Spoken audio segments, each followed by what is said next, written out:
मित्रों नमस्कार। राजेश की बात में आपका स्वागत है। आज हम लोग 12वें संस्कार वेदारंभ संस्कार के बारे में चर्चा करेंगे।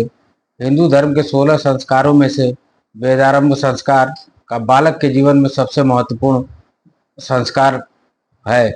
इस संस्कार का उद्देश्य बालक को वेदों का ज्ञान प्राप्त कराना, जिससे वह जीवन के सभी स्थापित मूल्यों, नैतिक मानदंडों का पालन कर सके और एक सभ्य नागरिक के रूप में अपने जीवन और अपने कर्तव्यों का निर्वहन कर सके। इसलिए प्राचीन भारत में शिक्षा के क्षेत्र में वेदारंभ का ज्ञान कराया जाता था, वेदों को पढ़ाया जाता था और उससे संबंधित ज्ञान बालक को दिया जाता था।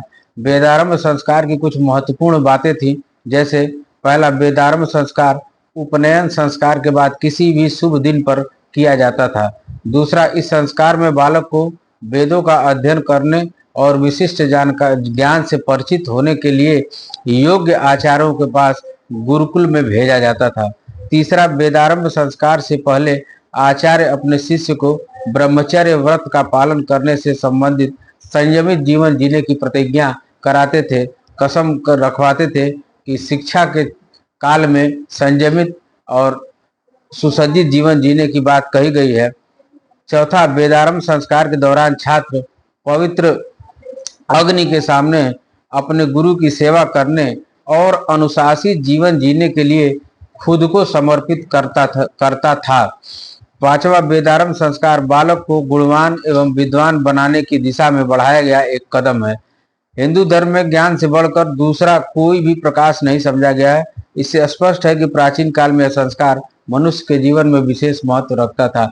मित्रों, शिक्षा ही एक ऐसा साधन है जो इस धरती की हर समस्या का समाधान कर सकता है और हर समस्याओं से भी लड़ा जा सकता है। वो एकमात्र शिक्षा ही एक साधन है जिसको हिंदू समाज में, भारतीय प्राचीन परंपरा में भी इसीलिए शिक्षा को महत्व दिया जाता था और उसके लिए गुरुकुलों का निर्माण होता था जो दूर दराज के जंगलों में स्थापित किए जाते थे और बालक घर से दूर रह करके कम से कम 12 वर्ष की शिक्षा प्राप्त करता था। उसके बाद वानप्रस्थ जीवन जीने के बाद फिर वह घर आता था और गृहस्थ जीवन में प्रवेश करता था और सांसारिक जीवन को संचालित करने की कसम खाता था कि हम गृहस्थ आश्रम को ठीक ढंग से संचालित करेंगे और उसको लेकर के आगे बढ़ेंगे। तो मित्रों, शिक्षा के क्षेत्र में भारत में प्राचीन मनीषी परंपरा में भी बहुत ही स्थान दिया गया है और ये बताया गया है कि शिक्षा सभी समस्याओं का समाधान ढूंढने में सफल होगी।